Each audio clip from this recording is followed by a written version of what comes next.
Hillary Clinton's motorcade there pulling into an FBI office in White Plains, New York, Saturday, where Clinton received her first national security briefing as a presidential candidate.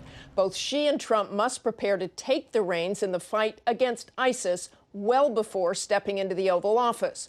With the world on edge, we went to France, which has been hit so hard by repeated attacks, to explore what the fight against radicalization there might be able to teach us here at home.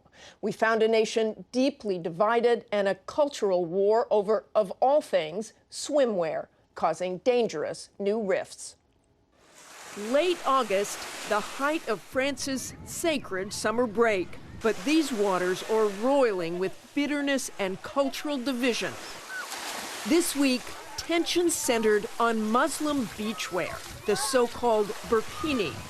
I don't see why it bothers people that someone has on a little more clothing. At a certain point, it's got to stop. We're a secular country. Seaside mayors drawing a line in the sand against the modest but obviously Muslim swimsuits.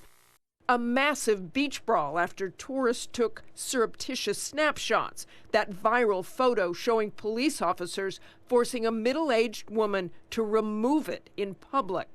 Then Friday, France's High Court ruled the burkini ban a blow to fundamental liberties.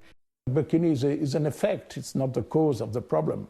This is Bruno Gollnisch, a leader of the anti-immigration National Front. He invited us to his old farmhouse in a village outside Paris. Are you France's Donald Trump? He says America first. We said les Français d'abord, the French people first, so which is quite natural. For Gollnisch, the problem the burkini symbolizes is multiculturalism. Even if one upon 1,000 of them are willing to take part to the jihad, it means that there are several thousand of people. The French government says there are more than 8,000 Muslims in French territory who have given some sign of radicalization. One of them, this 18-year-old we're calling Omar. He asked us not to show his face. One day, a man started coming around Omar's neighborhood, talking about ISIS as a humanitarian group. He said Syria is where our Muslim brothers are and that we had to help them. They're in trouble. Did you know what ISIS had done to people? No, j'étais vraiment pas au courant. I just wasn't informed about it, really. I thought it was more like an organization for supporting the people over there. Pour soutenir les gens là-bas. But then came the Charlie Hebdo attack. This is Omar's mother. He goes, Mom, look at the terrorist attack. I actually smiled and said, he's finally going to understand. These are not Muslims. The fear here is that France's intelligence apparatus still hasn't caught up to the fast-moving, flexible tactics of the Islamic State. Take Bataclan. 9 of those terrorists were well known. Samia Maktouf is a lawyer for terror victims across France. I mean, it's unbelievable. He was under judicial supervision. Do you think ISIS can be stopped? I hope so. That's the aim of everybody. The problem today that there is no specific profile of a terrorist. Anybody can be terrorist because they hide. And this is one of the recommendations of ISIS.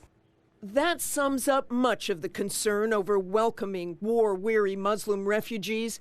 Entering Paris, you see refugees with nowhere to go, massed together, sleeping on street corners in makeshift camps as Parisians go about their lives around them.